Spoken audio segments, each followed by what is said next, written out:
Estimados amigos, hermanos y personas que nos visitan, eh, todos yo creo que sabemos que esta última semana nuestro país, nuestro planeta ha sido convulsionado por esta guerra que aproximadamente hace 7 u 8 días se inició en el Medio Oriente. Y la verdad es que hay mucha gente que no entiende por qué este conflicto. ¿Cómo es posible que países tan pequeños puedan tener en vilo al mundo entero? Y hay muchos aquí que son mis hermanos en la fe, que tal vez no tengan un conocimiento completo de por qué como dice el título ahí, este conflicto judío-palestino. ¿Quiénes son? ¿Dónde se realiza? ¿Por qué se realiza? ¿Cuál puede ser el futuro para estos dos países y cuál puede ser la manera como ellos nos pueden afectar a nosotros?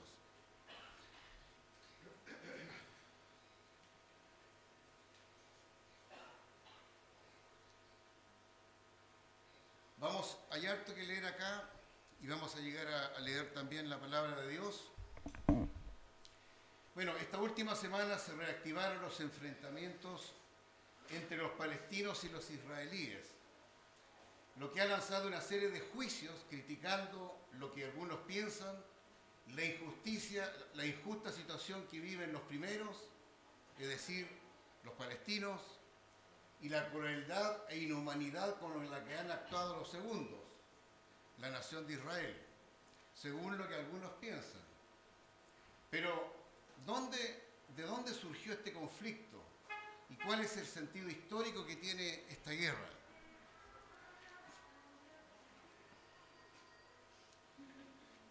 Bueno, para poder entender lo que está pasando hoy día, hay que trasladarse en el pasado al cómo comienza todo.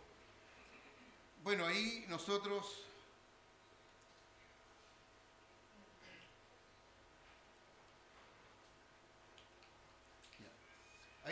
vemos que el conflicto que estamos viviendo hoy día se desarrolla en lo que en la Biblia se llama la tierra de Canaán, que era la tierra prometida. Y ahí nosotros vemos en este mapa qué fue la tierra de Canaán. Ahí tenemos a Jericó, Jerusalén, Sidón, Gaza. Por el sur siempre está a este lado y el norte está para acá, está Egipto. Bueno, la tierra de Canaán era la tierra prometida por Dios a la nación de Israel. La tierra de Canaán.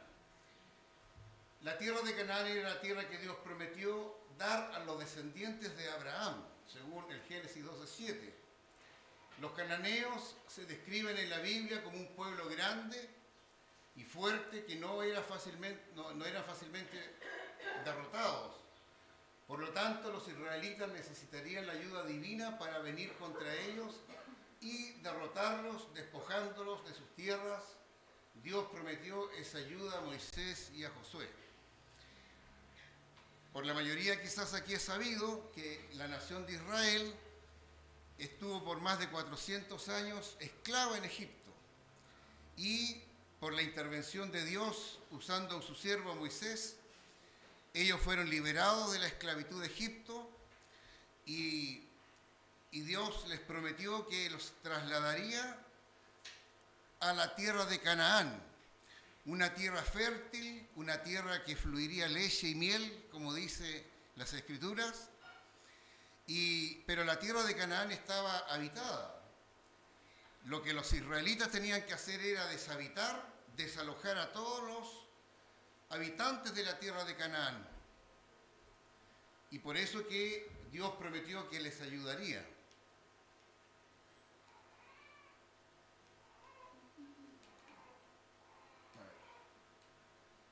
¿Estoy usando o me estás ayudando tú? Ya, vamos a ver quién. Ahí, ya. Bueno, la tierra de Canaán. ¿Cuál es el significado de Canaán? La etimología de Canaán es incierta. Las explicaciones mayormente aceptadas señalan que su origen etimológico se encuentra en la raíz semítica Caán, cuyo significado es humilde. También hay quien señala que su significado en contexto no sería el de humildad, sino el de tierras bajas. Hay un diccionario hebreo que se llama el Strong, que recibe en el diccionario recibe el significado de mercader, traficante. Cananeo llega a ser un símbolo de mercader. Ahí aparecen dos citas bíblicas que hablan del tema. Bueno, son naciones que comercializaban diferentes cosas, frutos, semillas, animales. ¿Y quiénes eran los cananeos que habitaban en Canaán?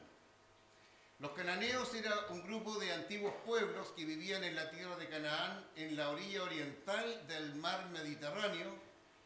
Canaán se describe en la Biblia como que se extiende desde el Líbano hacia el arroyo de Egipto, en el sur, y el valle del río Jordán, en el oriente. En la Biblia, especialmente Génesis capítulo 10 y números 34, se le llama la tierra de Canaán y ocupa la misma área que está ocupada por Israel y el Líbano actual, más unas partes de Jordania y de Siria. Los cananeos se mencionan más de 150 veces en la Biblia.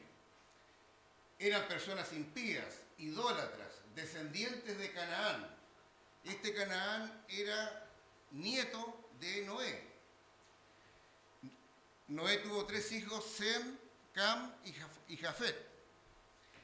Y en una situación donde, después de que salieron del arca, Cam vio la desnudez de su padre Noé, cosa que no era buena, y después que Noé despertó porque se había embriagado, antes de eso vinieron los otros 2 hijos, Sem y Jafet, y tomando una especie de sábana así, la pusieron caminando de espalda y se la arrojaron al cuerpo de Noé. Y producto de esto, Noé profirió una maldición sobre Cam y sobre su hijo Canaán. Y dijo que Cam iba a ser un súbdito, iba a servir a Sem y a Jafet. Pero maldijo a Canaán específicamente. Entonces, bueno, ahí dice, Canaán fue maldecido por su pecado y el pecado de su padre en contra de Noé. En algunos pasajes cananeos se refiere específicamente a los habitantes en las tierras bajas y las llanuras de Canaán. En otros pasajes, cananeo se utiliza ampliamente para referirse a todos los habitantes de la tierra, incluyendo los eteos, gergeseos, jebuseos, amorreos, hititas y fereceos. Más los cananeos. Eran 7 formas de tribus, por así decirlo, que vivían distribuidos a lo largo de toda la tierra de Canaán. 7 tribus. Y la misión de Israel, al ir y conquistar la tierra prometida, conquistar la tierra de Canaán, era expulsar a estas 7 tribus, sacarlas y ellos ocupar el territorio de Canaán.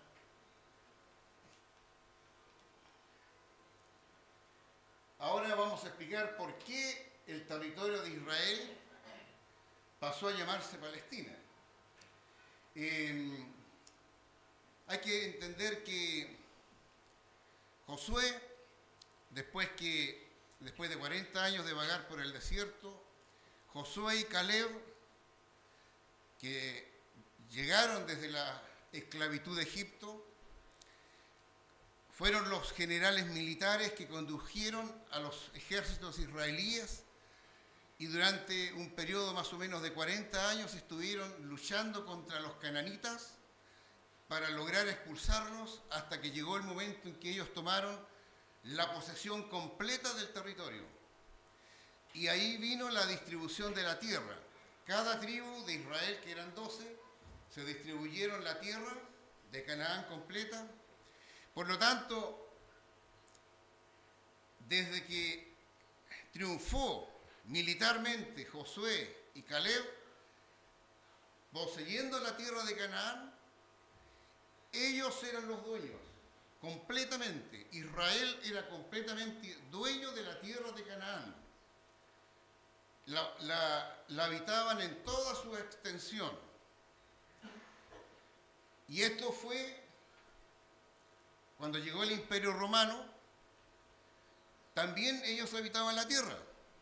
Es decir, el Imperio Romano invadió porque anexó la tierra de Canaán a el dominio del Imperio Romano. Pero los israelitas seguían viviendo en la tierra, con un invasor a quien tenían que pagarle tributos, pero siempre los israelitas seguían viviendo en la tierra. ¿Pero qué pasó? Después de la muerte del Señor Jesús y el esparcimiento de los cristianos por la tierra de aquel entonces, hubo 3 grandes revueltas de judíos contra el Imperio Romano. Es decir, por mucho tiempo que el Imperio Romano sometió a Israel bajo su control, siempre los israelitas hicieron esfuerzos de rebelarse contra el Imperio Romano para que los dejen libres y ellos tomar sus propias decisiones. Uno de ellos, por ejemplo, era Barrabás. Barrabás era un revolucionario israelita que armó una revuelta junto con 2 compañeros más. Él armó una revuelta violenta contra el Imperio Romano. Los romanos los tomaron presos a los 3 y los condenaron a la muerte por crucifixión. Sin embargo, Pilato, en el juicio que le hace al Señor Jesús, en el pretorio, dándose cuenta Pilato que nuestro Señor era inocente, que no era digno de muerte, Pilato intentó liberar al Señor Jesús. Y como había la costumbre en la fiesta judía, de liberar a un preso, trató de canjear al Señor Jesús con Barrabás. Y les dijo ahí: ¿a quién quieres que deje libre? ¿A Barrabás o a Jesús llamado el Cristo? Y la nación eligió dejar libre a Barrabás. Barrabás se salvó y el Señor Jesús ocupó su lugar y fue a la cruz, y los 2 amigos de Barrabás fueron crucificados al costado de la cruz de nuestro Señor Jesucristo. Entonces, importante que lo que vamos a ver ahora ocurre después de la muerte y después de que los cristianos fueran esparcidos. Bueno, la primera, hubo 3 grandes guerras o revueltas. La primera guerra judío-romana, también llamada la Gran Revuelta Judía, fue la primera de las 3 principales rebeliones de los judíos en la provincia de Judea contra el Imperio Romano. Esto tuvo lugar entre el año 66 y 73. Para algunos es conocido que en el año 70, no 1970, sino 70, 1, 2, 3, 4, 70, el general romano Tito, hijo del emperador de aquel entonces, fue y atacó Jerusalén, la destruyó, persiguió a todos los israelitas, masacrándolos, y luego pasó algún tiempo y un grupo de israelitas se hacinó en Megiddo, en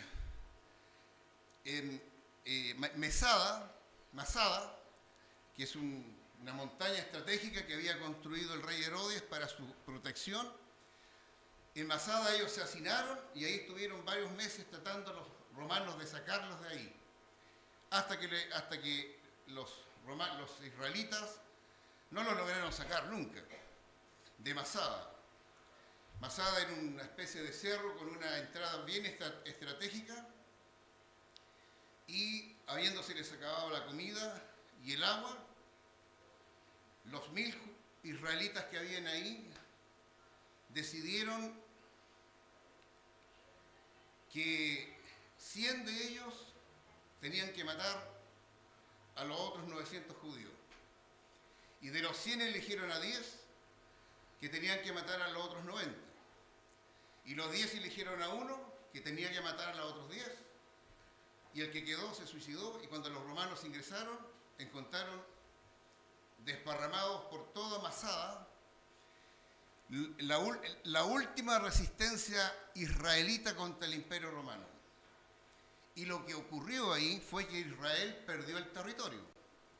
Es decir, los israelitas fueron esparcidos por en ese momento Asia, lo que era Asia en ese momento. Los israelitas fueron esparcidos y en todo el tiempo, algunos en los años viajaron a Europa, luego a América, a Sudamérica, pero Israel era una nación, siempre fue una nación desde este momento, más o menos del primer conflicto, de la primera revuelta, que ocurrió entre los años 66 y 73.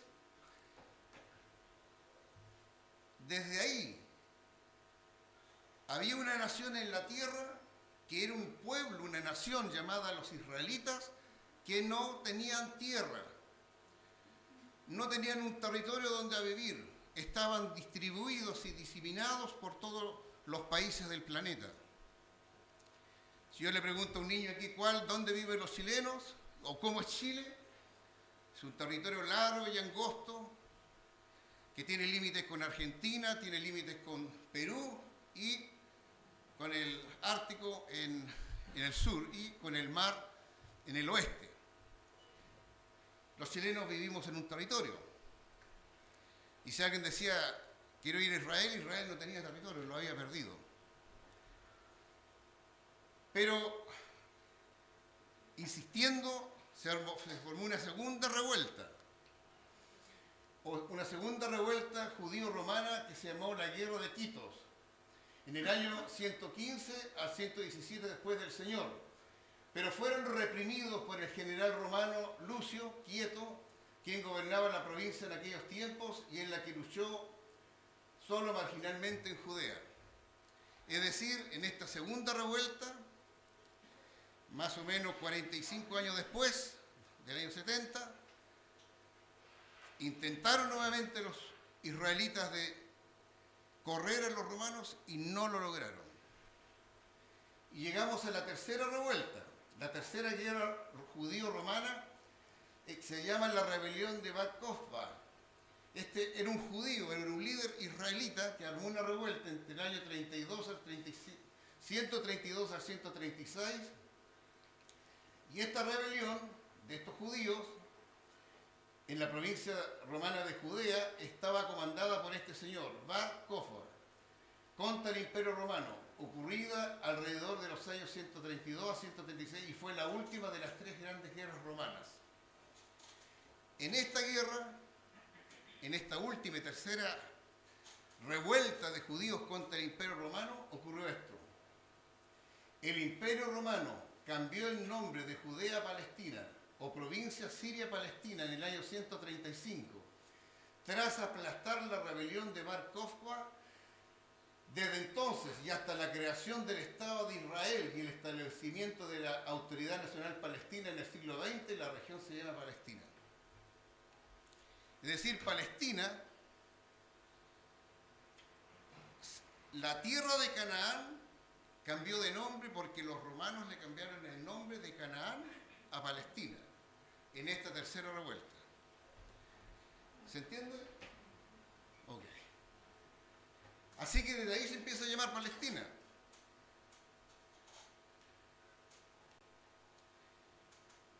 Bueno, ahí explico lo mismo. ¿Por qué el territorio de Israel pasó a llamarse Palestina?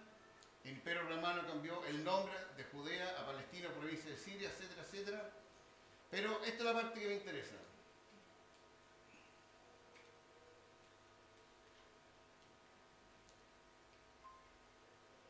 Desde entonces hasta la creación del Estado de Israel, el 14 de mayo de 1948,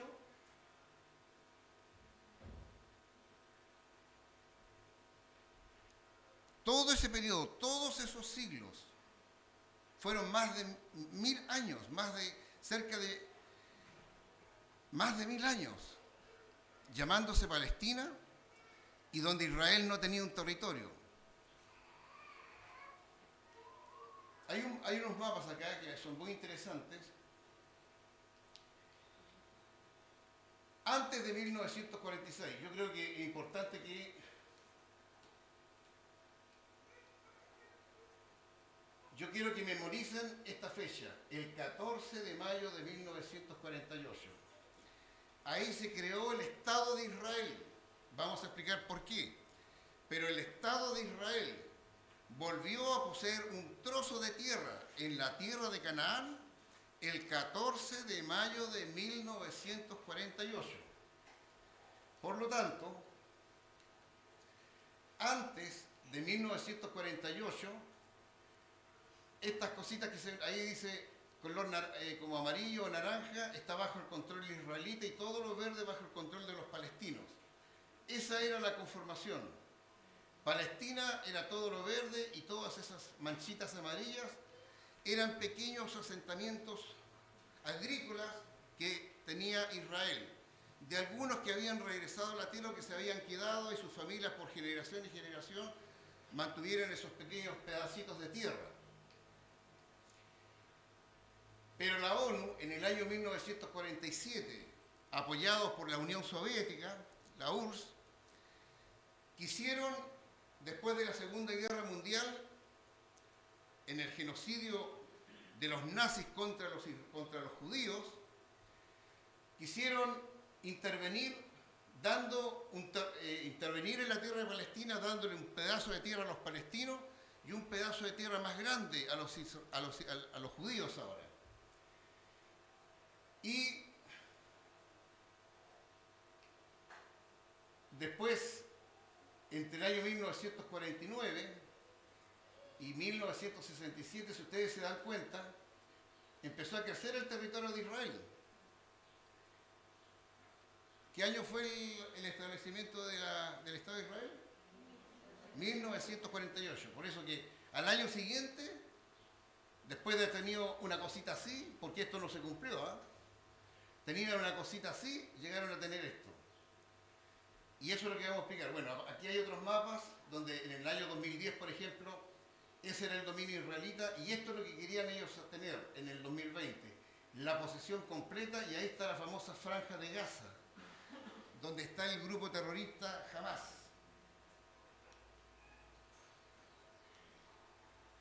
Bueno, este es el territorio actual de Israel. Es el mismo mapa, nada más que aquí estoy tratando de poner, digamos, la bandera de Israel, y eso que se ve ahí, eso es Cisjordania. Y eso es lo que actualmente posee el país de Palestina, y esta franja que está acá, o esta que está acá, que esta es la Franja de Gaza, más este territorio verde que está acá, eso está bajo el control de los palestinos, y todo el resto del territorio está en la mano y en la posesión de la nación de Israel. Estamos explicando por qué surge el conflicto judío-palestino. Y aquí pongan atención en esto. Bueno, ¿qué es el sionismo? Esa palabra algunos la encasillan como en el monte de Sión. A Jerusalén se llama Sión también. Pero esto no tiene nada que ver con el nombre de la ciudad de Jerusalén. Dentro del contexto del nacionalismo europeo del siglo XIX, el periodista austriaco Theodor Herzl dio inicio a un nuevo movimiento conocido como sionismo. Este movimiento proponía la creación de un Estado judío en territorio palestino, considerado ese territorio como su antiguo hogar. Todas estas ideas quedaron plasmadas en un libro que él escribió a fines del siglo XIX. Es decir, la idea de establecer el Estado de Israel y recuperar el territorio nació en el siglo XIX, de diferentes pensadores e intelectuales, y entonces este hombre plasmó en forma escrita en un libro ideas de por qué la nación de Israel estuvieran distribuidos donde estuvieran distribuidos y viviendo, debían empujar que volvieran a poseer la tierra nuevamente. El movimiento sionista fue recuperado por grupos de judíos británicos, quienes empezaron a comprar tierras en Palestina, promoviendo la migración masiva de los judíos y de todo el mundo, lo que intensificó cuando el Imperio Británico anexó Palestina tras la Primera Guerra Mundial. Por muchos siglos, Palestina estuvo bajo el dominio y el control, y eran dueños el Imperio Otomano. El Imperio Otomano era un imperio turco, que producto de sucesivas guerras hasta que llegó la Primera Guerra Mundial, la primera gran guerra, el Imperio Otomano estaba muy debilitado, se metieron a luchar en la Primera Guerra Mundial y la perdieron. Y los ingleses o los británicos, que también son una nación imperialista, tomó la tierra de Palestina, ex Canaán, y se adueñó de ella. Es decir, ahora el dueño de la tierra era Inglaterra. Entonces, eso fue a finales de la guerra de 1917, que Inglaterra se adueñó de Palestina. Y hasta la Segunda Guerra Mundial, al finalizar la Segunda Guerra Mundial, muchos judíos se habían quedado sin hogar. Por las persecuciones nazis obtuvieron el apoyo de la ONU, la Organización de Naciones Unidas, de la URSS, Unión de Repúblicas Socialistas Soviéticas, para instalarse en Palestina. Y para 1946 había cerca de 600.000 judíos en territorio, casi todos de origen polaco y alemán. La Segunda Guerra Mundial terminó en 1945, así que estamos hablando de poquitos, 2 o 3 años después, que las Naciones Unidas, dándose cuenta del genocidio nazi que hicieron contra los judíos, y que había una nación que había sufrido pero montones y desparramados en el mundo, se pusieron, por así decirlo, la mano en el corazón y decidieron darle un pedacito de tierra a Israel, en la tierra de Palestina, y que ellos pudieran decir, este territorio es de Israel. Entonces, en noviembre del año 47, la ONU decretó la división de Palestina en 2 regiones de igual tamaño, una árabe y una judía. Sin embargo, el 14 de mayo de 1948, los británicos, que eran dueños de la tierra hasta ese momento, decidieron dejar el territorio y se fueron, y ahí entonces se funda el Estado de Israel. 14 de mayo de 1948. Pasaron 24 horas y llegamos al 15 de mayo de 1948 y ocurrió esto. Por eso lo puse ahí, 15 de mayo.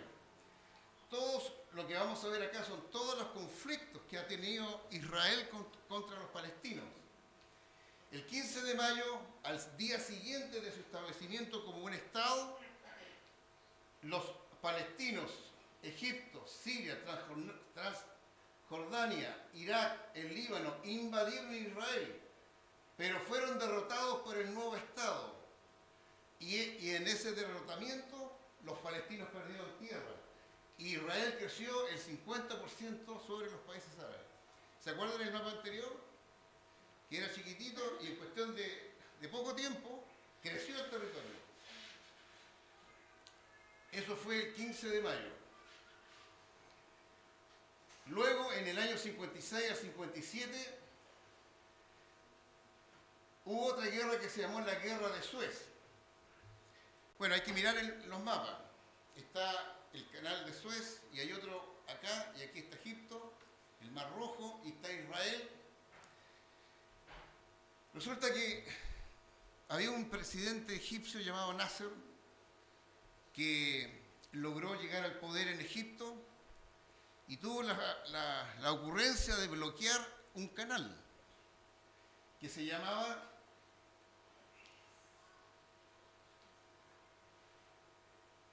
el canal de Suez. Este hombre, Gamal Abdel Nasser, bloqueó el canal de Suez, porque el canal de Suez termina donde comienza Israel, por lo tanto era una posición muy estratégica para ellos tener acceso al canal de Suez a través de los barcos, la mercancía marítima que llegaba y otras cosas más. Entonces los israelitas le generaron una guerra a Egipto, a Nasser, y los vencieron.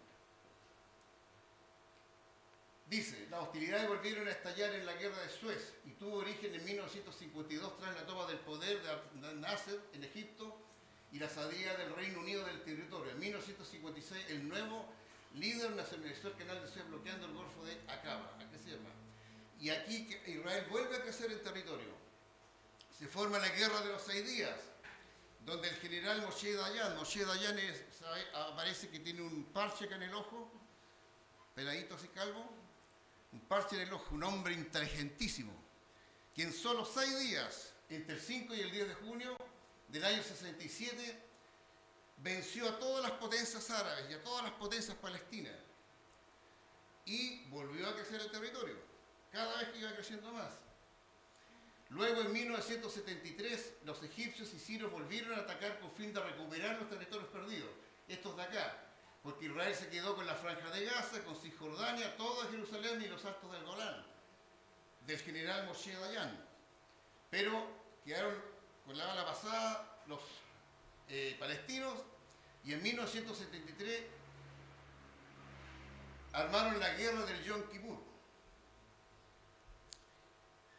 ¿Qué es lo que es el Yom Kippur? Es una fiesta judía. Y esto es de suma importancia por lo que pasó hace 7 días atrás. El Yom Kippur es una fiesta judía, es una de las más importantes, porque es una fiesta en que la nación israelita se retira, no trabajan y es una celebración de arrepentimiento, o algunos le llaman el Día del Perdón. Entonces, ahí los israelitas confiesan sus pecados y como que vuelven a renovar sus votos de fidelidad a Jehová, el Dios de los israelitas. Como era una fiesta muy importante y los palestinos lo sabían, ese día los pillaron desprevenidos y atacaron en el día del Yom Kippur. Debido a que los árabes eligieron atacar en dicho día festivo uno de los más importantes de la religión judía. Desde 1973 hasta el año 2003 han pasado 50 años. Y esta guerra que se inició la semana pasada, Israel celebraba los 50 años. Y estaba celebrando otra fiesta judía, que la vamos a mencionar más adelante.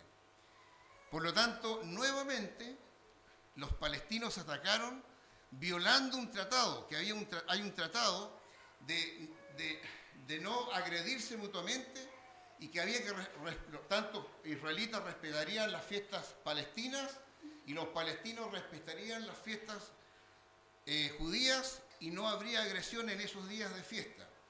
Pero los palestinos violaron eso la semana pasada, porque ellos estaban en una celebración de otra fiesta y además recordando el cincuentenario de la guerra del Yom Kippur en el año 1973.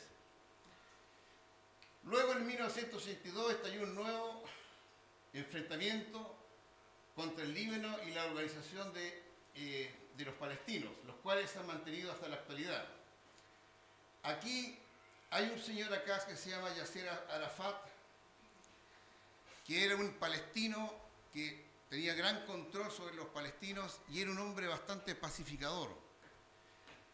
El presidente Bill Clinton, en la década de 1990, logró que Yasser Arafat, ¿está bien pronunciado?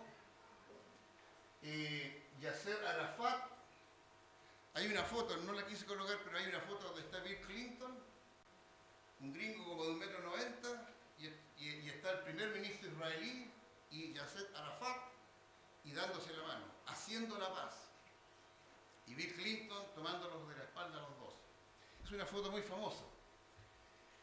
Este hombre, Yasser Arafat, era un político, este político era muy pacifista, pero como murió, hubo un grupo político, militar o religioso llamado Hamas, que surge en el año 2007. Acuérdense que la actual guerra es Israel-Hamas, pero Hamas no es un país, Hamas es un grupo militar, como dice ahí, militar, religioso y político. Pero Raya para la suma, en realidad son un grupo terrorista, que no respetan nada. Y ellos tienen el control sobre la franja de Gaza. Bueno, este grupo tomó el poder y tiene como, el propósito de Hamas tiene como fin unificar los actuales territorios de Israel, como Cisjordania y la franja de Gaza bajo un Estado árabe. En el año 2008, la guerra de Gaza hubo una serie de gobiernos expansionistas israelitas que provocaron el conflicto y se volvieron a intensificar, y el ejército israelí bombardeó territorio de la franja de Gaza con el pretexto de atacar las bases militares de Hamas. Porque Hamas tira cohetes en forma inesperada, entonces Israel solamente se defiende. Ahora, en julio y agosto del año 2014, Hamas ataca a las dos ciudades más pobladas del sur de Israel. Eso fue hace poquito. Y ahí se armó un barullo porque todo el mundo hablaba de que los israelitas eran unos abusivos, eran unos terroristas prácticamente, porque tiraban bombas de gran calibre contra la franja de Gaza matando gente. Pero, ¿quién inició la guerra? Hamas atacó sin previo aviso a las dos ciudades más importantes del sur de Israel. Ahí están algunos miembros de Hamas. El conflicto actual, llamada la Operación Espada de Hierro. El conflicto israelí-palestino de octubre del año 2023 es una guerra en curso que comenzó el 7 de octubre, mientras los israelitas festejaban la fiesta del Sukkot. ¿Saben lo que es la fiesta del Sukkot? Es la fiesta de los tabernáculos. Es una fiesta judía, en donde por 7 días, más o menos, hay una ordenanza acá, no sé si la coloqué acá, pero en la Biblia hay una ordenanza de que Israel tenía que guardar la fiesta de los tabernáculos. Y en esa fiesta que duraba 7 días, los israelitas se encierran en sus casas y tienen pensamientos de devoción, de adoración, de abstinencia, digamos, los matrimonios de abstinencia sexual, y es una fiesta muy importante. Esa fiesta, la fiesta de los tabernáculos, también llamada la de las cabañas o de las carpas, se llama la fiesta del Sukkot, cuando grupos armados de fundamentalistas islámicos palestinos, principalmente de Hamas, Yihad Islámica Palestina, junto con otras agrupaciones como el Frente Popular para la Liberación de Palestina y la Guardia de los Leones con el apoyo de Irán, lanzaron un gran ataque contra Israel desde la franja de Gaza, con una andada de cohetes y vehículos transportados, considerada como una intifada. Intifada es una especie de venganza, por así decirlo. El ataque fue inesperado, tomando a Israel completamente por sorpresa. El país respondería poco después con una represalia denominada la Operación Espada de Hierro, que incluyó bombardeos e incursiones militares contra Gaza. Hoy día los ejércitos de Gaza van avanzando hacia Hamas. Vean las noticias y Gaza está prácticamente destruido.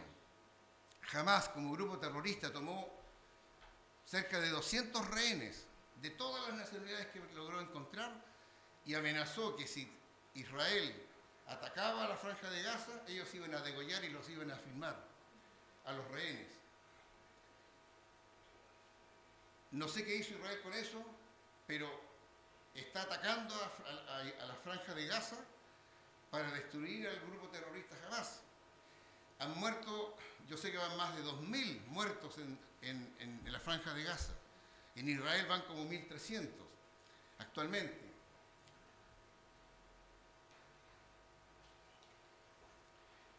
¿por qué Israel, antes y después de ser un Estado, sigue experimentando sufrimientos y persecución? Y yo les quiero dar la explicación bíblica del tema. ¿Por qué? Si uno lee un poco la historia, desde el año 70, cuando el general Tito destruyó la ciudad de Jerusalén y el templo, hasta el 14 de mayo de 1948, Israel repartido por el mundo ha sufrido persecuciones de los turcos en España. Casi todas las naciones se han tenido que refugiar donde ellos han podido encontrar alguien que los reciba. En Argentina hay mucha población israelita, judía. Los Estados Unidos. Y vamos a leer entonces en Mateo capítulo 27.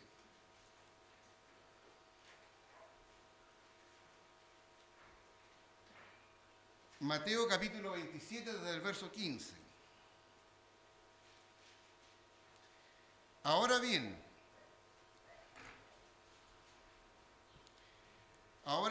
en el día de la fiesta acostumbraba el gobernador soltar al pueblo un preso, el que quisiesen.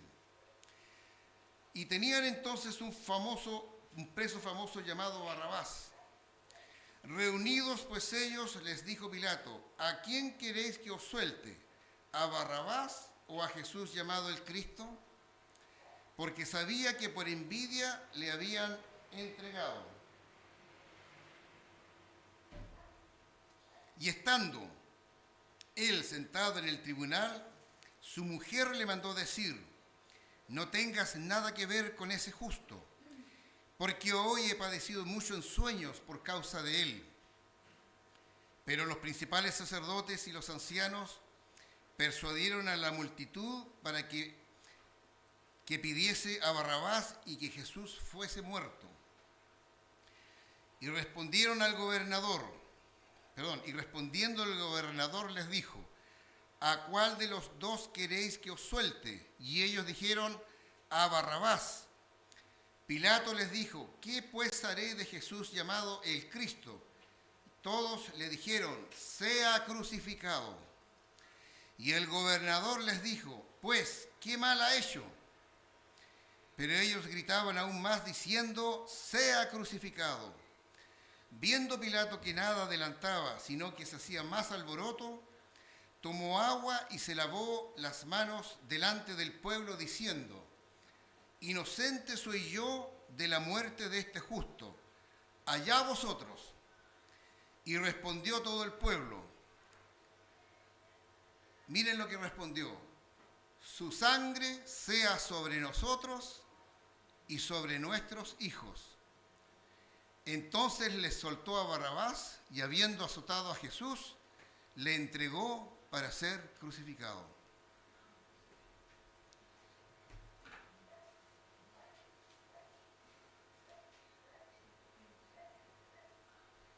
Analicemos esta frase. El mismo pueblo de Israel autoprofirió una profecía de maldición sobre ellos mismos y sobre sus hijos, sus descendientes. Esto es, al rechazar al Mesías prometido, al Señor Jesucristo. Porque saben, mis amigos, mis hermanos y amigos que nos visitan, las escrituras del Antiguo Testamento anunciaban que Dios enviaría un Salvador, un Mesías directamente a la nación de Israel. Y el Señor cumplió su palabra y un día envió a su Hijo, mandó al Señor Jesucristo. Pero la nación estaba distraída, la nación estaba envuelta en toda religiosidad, en todo ceremonialismo, y cuando llegó el Hijo de Dios, no llegó con un fusil en la espalda ni con una granada en la mano, llegó diciendo: Dios es amor, perdonaos los pecados los unos a los otros.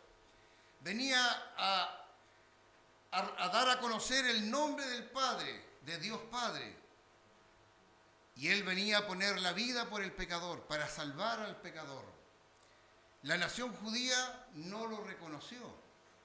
Los israelitas, el pueblo de Dios, no reconoció a su Mesías.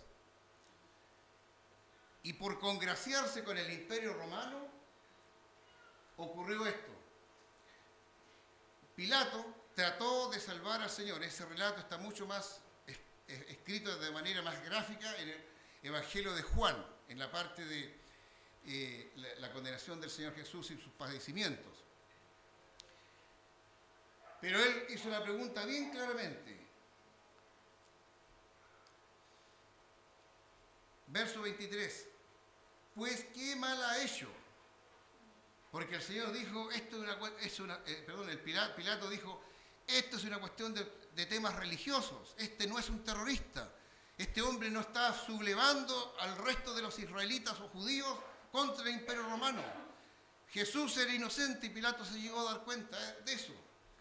Y hay un momento que ese relato está en el Evangelio de Juan en que el Pilato le dice, a mí no me contestas, no sabes que yo tengo el poder para matarte y tengo el poder para librarte. Él tenía el poder para librar a Jesús. Él era el gobernador, nadie tenía que venir a darle ninguna orden. Pero se congració con el pueblo y con la nación. Y pregunta, diciendo, cuando pregunta él, ¿a cuál de los dos queréis que os suelte? Tratando de cambiarlo por Barrabás. Pero la nación, principalmente promovidos por sus líderes, los sacerdotes, el Sanedrín judío, convencieron a la nación que dejaran libre a Barrabás y el Señor Jesucristo fuese crucificado. No era cuestión de castigarlo y meterlo a la cárcel unos 10 años y sufrir ahí, en una mazmorra. No, ellos sentenciaron a la muerte a nuestro Salvador, el Señor Jesucristo. Y cuando Pilato llega a este momento y él dice, inocente soy yo de la sangre de este justo, como diciendo, yo aquí no tengo nada que ver. No, Señor, usted tenía mucho que ver, usted era el gobernador, usted tenía el poder en su mano para librar a ese inocente y no lo hizo. Pero como tenía que congraciarse con la nación de Israel, el pueblo respondió, su sangre sea sobre nosotros y sobre nuestros hijos. ¿Por qué Israel, por más de 1000 años, ha experimentado sufrimiento y persecución? Poquito tiempo después del año 70, cuando se produce la pérdida del territorio de la tierra de Gaza, el territorio israelita y los israelitas se esparcen, han sufrido una enormidad. Y llegamos al punto en la Segunda Guerra Mundial donde hubo una persecución en Europa donde más de 6 millones de judíos fueron asesinados. Los rusos también murieron muchos millones. Sí, pero los rusos tenían un fusil en la espalda. Y los israelitas, los judíos, eran una nación que solamente se dedicaba a comercializar. Muchos de ellos tenían el control bancario en Nueva York y en Alemania principalmente. Pero no eran guerrilleros, no tenían balas, no tenían bombas, no tenían bazucas. Todos los que se metieron en el conflicto de la Segunda Guerra Mundial eran países armados, pero Israel no. Pero sin embargo Alemania se fue contra los israelitas y contra los judíos, metiéndolos en campos de concentración, matándolos e incinerándolos en sus chimeneas. Y les quiero decir algo. Todo lo que le ha pasado a Israel no es nada frente a lo que le va a pasar cuando llegue el anticristo. El Señor declara en Mateo, dice, que en esos días será un sufrimiento cual nunca hayan experimentado los israelitas.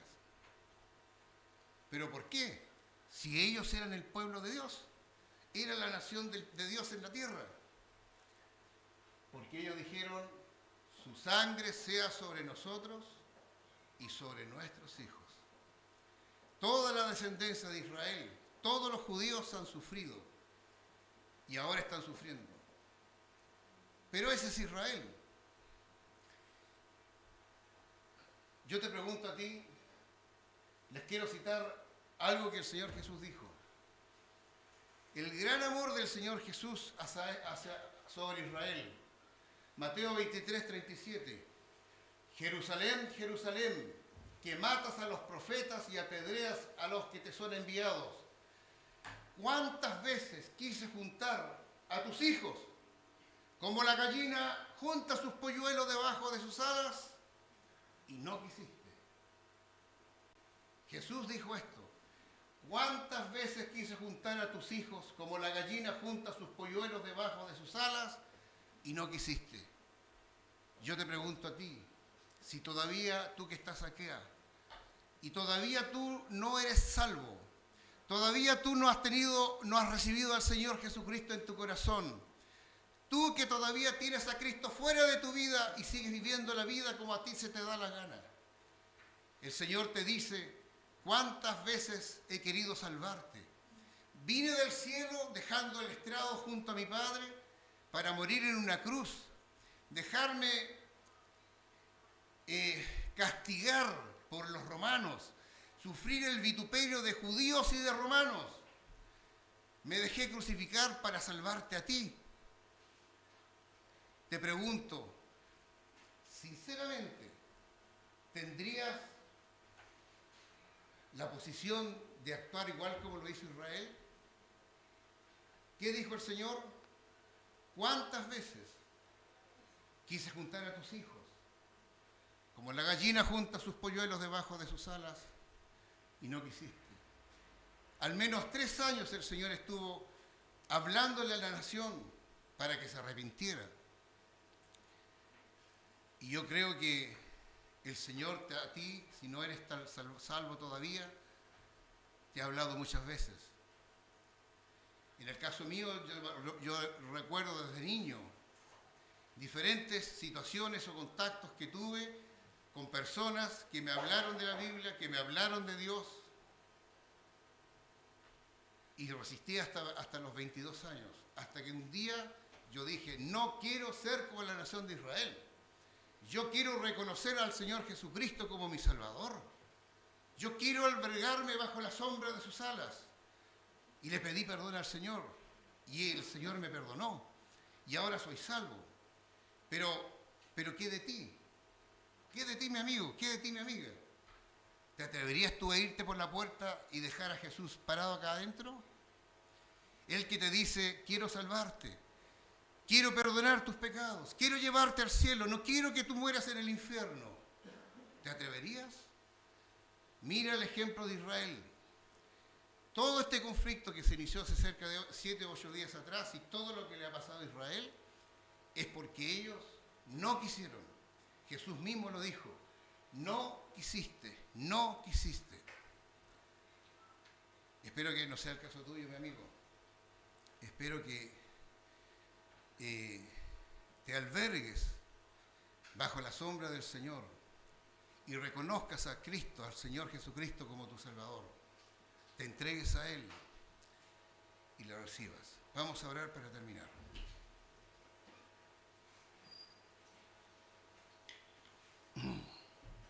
Amado Padre Celestial,